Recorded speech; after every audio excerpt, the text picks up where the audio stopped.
Assalamualaikum warahmatullahi wabarakatuh. Alhamdulillah, alhamdulillahirabbil alamin wassalatu wassalamu ala asrofil anbiya'i wal mursalin wa ala alihi wa sahbihi ajmain ya ayyuhalladzina amanu taqullaha haqqa tuqatih wa la tamutunna illa wa antum muslimun. Khonufida sadakumullah, sekitar tahun 2003 atau 2004 ya, ada sebuah kisah yang menghebohkan di Mesir. Saya baca di majalah Mutiara Amali, sudah lama sekali. Kisah ini terjadi di sebuah bis ya, di sebuah mobil ya, bis. Ceritanya ada seorang bapak yang sudah tua ya. Di dalam bis itu dia melihat ada seorang wanita yang tidak berhijab ya. Wanita ini memakai baju yang ketat, ya. Rambutnya terurai. Kemudian bapak tua ini pun mendekati perempuan itu. Lalu setelah basa-basi, bapak ini mengatakan, ya, wahai putriku, ya. Ini kebiasaan orang-orang Arab Pak ya, kalau nanya sama yang lebih muda itu, ya, wahai anakku, wahai putraku, dan seterusnya ya. Ya, walaupun itu bukan anak dia gitu ya. Apa sih agamamu gitu? Maka si perempuan ini mengatakan, Islam lah, kata dia. Lalu bapak ini mengatakan lagi, kalau begitu kenapa engkau tidak berhijab ya? Kenapa engkau tidak tutup auratmu?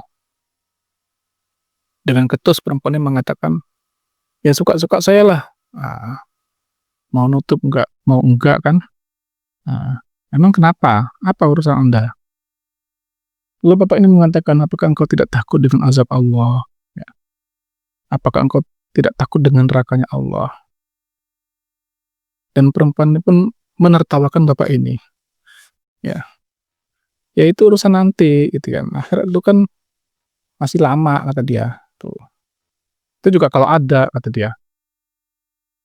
Akhirnya bapak ini pun pindah duduk, ya, ke tempatnya tadi ya.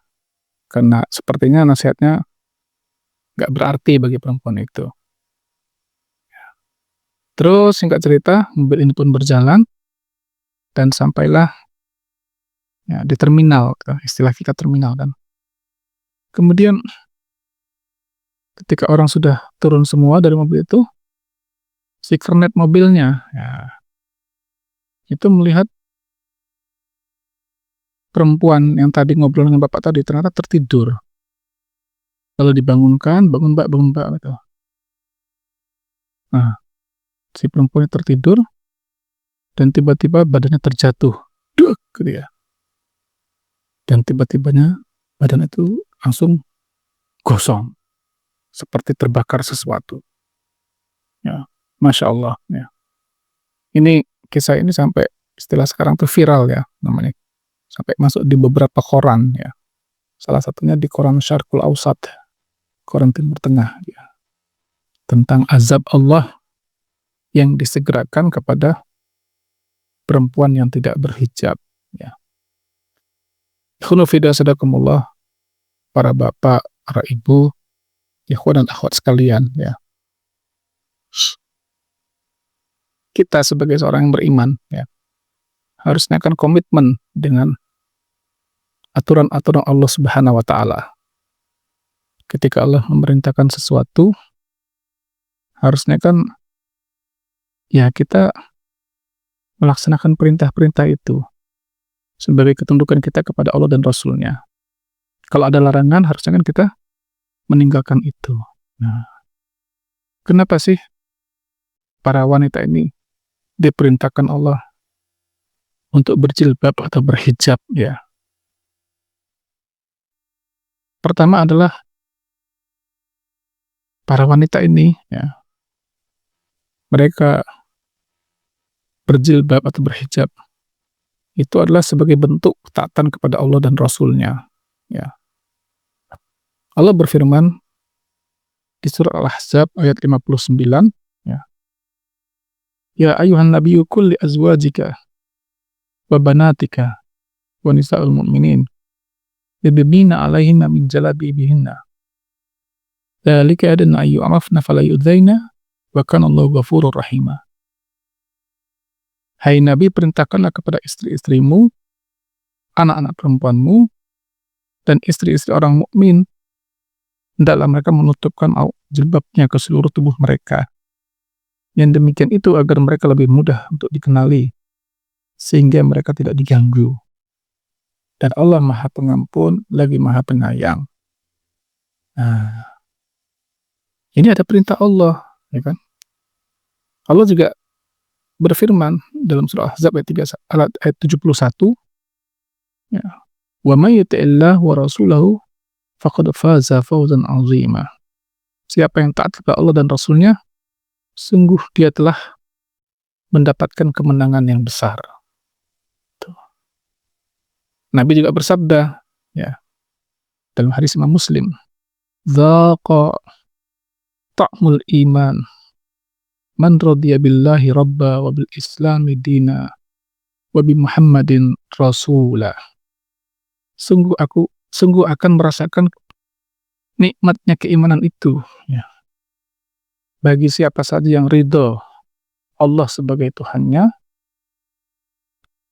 dan juga Islam sebagai agamanya dan Nabi Muhammad SAW sebagai Rasulnya. Ya, kalau kita ingin merasakan nikmatnya keimanan kita, nah, kita akan merasakan itu ketika kita ridho kepada Allah sebagai Tuhan kita. Maksudnya apa? Ya, kita ridho dengan ketentuan-ketentuan Allah. Lapang hati kita untuk melaksanakan ajaran-ajaran Allah dan Rasulnya ini, ya kan? Ajaran-ajaran Islam.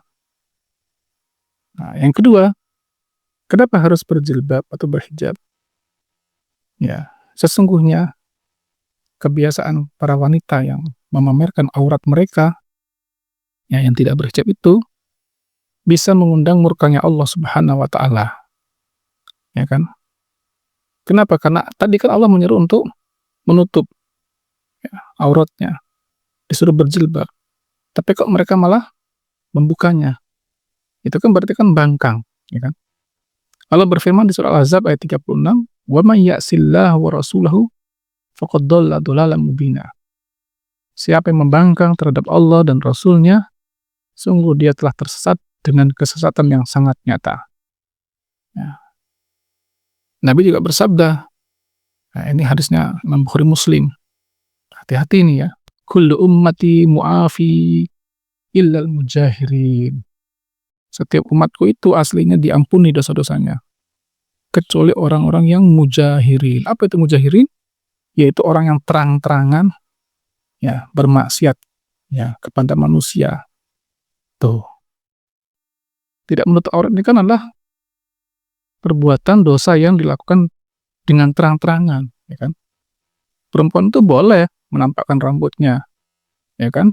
Boleh nggak pakai jilbab, tapi di dalam rumahnya. Nah, ya, boleh dia mau pakai pakaian sesuka dia, ya, yang seksi atau apa, tapi di depan suaminya, bukan di depan, ya, orang-orang lain. Istilahnya namanya ajnabi, bukan di depan orang-orang asing yang bukan dari mahramnya. Gitu. Yang ketiga, kenapa harus berjilbab? Tujuan jilbab ini adalah untuk meredam fitnah, meredam syahwat dari Bani Adam, ya kan? Makanya di dalam surah Al-Ahzab ayat 59 tadi, di ujung ayatnya kan Allah katakan dengan menutup aurat itu, berhijab itu, ya, dia akan mudah dikenali. Adna ayyu'rafna. Mudah dikenali identitasnya. Oh, ini orang Islam toh. Ini orang beriman toh. Fala yu'dzaina. Nah, manfaatnya setelahnya yaitu karena dia orang Islam. Fala yu'dzaina, dia tidak akan diganggu. Ya, orang-orang itu menjadi segen gitu loh. Ya kan? Berbeda kalau perempuan ini menampakkan auratnya, pakai baju yang ketat, ya kan, berjalan berlenggak-lenggok. Nah, kayak orang bilang kan, kucing kok dikasih ikan, samber dia. Saya pernah nonton YouTube yang sangat bagus sekali, eksperimen seorang wanita Amerika. Dia ini bukan muslim ya, bukan muslimah ya.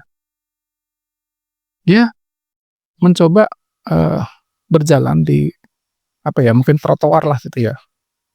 Yang di situ banyak kaum laki-laki. Dia pakai pakaian yang seksi, pakai celana lepis, ya kan, dia jalan. Setiap ada laki-laki itu yang lagi nongkrong atau ngobrol, langsung diganggu, digodain itu. Nah, kemudian setelah itu, di fragmen yang lain, dia bilang, coba ya saya kalau memakai baju yang lebar, menutup rambut saya, ya kan, dan juga berwarna hitam seperti orang-orang Arab itu, kira-kira apa ya yang akan terjadi, kata dia. Jalan dia di trotoar yang sama, di tempat orang yang tadi banyak laki-laki tadi. Semuanya diem, Pak. Bu, semuanya diem, gak ada yang komentar sama sekali. Apa mereka lupa itu tadi adalah perempuan yang mereka goda. Masya Allah, sampai dia geleng-geleng. Luar biasa, ya. Aturan-aturan Islam itu sangat menjaga, ya, keamanan dan kehormatan para wanita. Ya, ini Masya Allah hikmah yang luar biasa dalam syariat agama kita. Nah, berhijab itu, ya, itu tentu ada aturannya, ya kan. Kalau dalam agama kita dianjurkan, nah, kalau pakai jilbab itu sebenarnya maknanya adalah baju panjang ya, dari leher sampai kaki, jilbab ya. Kalau yang menutup rambut sampai ke bawah dada itu namanya khimar. Ya. Kriterianya kainnya itu harus tebal. Tuh, jangan yang tipis-tipis, sama aja bohong. Pakailah gamis yang longgar, ya kan. Jangan pakai wangi-wangian. Dalam Sahih Bukhari itu kan kata Nabi kalau perempuan itu keluar berwangi-wangian, ya, fahiya zaniyah, dianggap kayak pezina gitu loh. Mancing syahwatnya laki-laki. Dianjurkan juga dengan warna yang agak gelap, ya. Jangan warna yang terlalu warna-warni mencolok. Nah, itu sama aja, Bo. Mudah-mudahan yang segini bermanfaat bagi saya, bagi ikhwan, akhwat sekalian. Mari Bapak, Ibu, ya, anak-anak kita tuh dari kecil kita tumbuhkan rasa malu di hati mereka, ya, untuk menutup auratnya dari kaum laki-laki. Mudah-mudahan nanti ketika dewasanya mereka sudah nyaman, sudah merasa adem dengan syariat yang Allah berikan kepada mereka ini. Barakallahu fikum, lebih kurangnya mohon maaf. Assalamualaikum warahmatullahi wabarakatuh.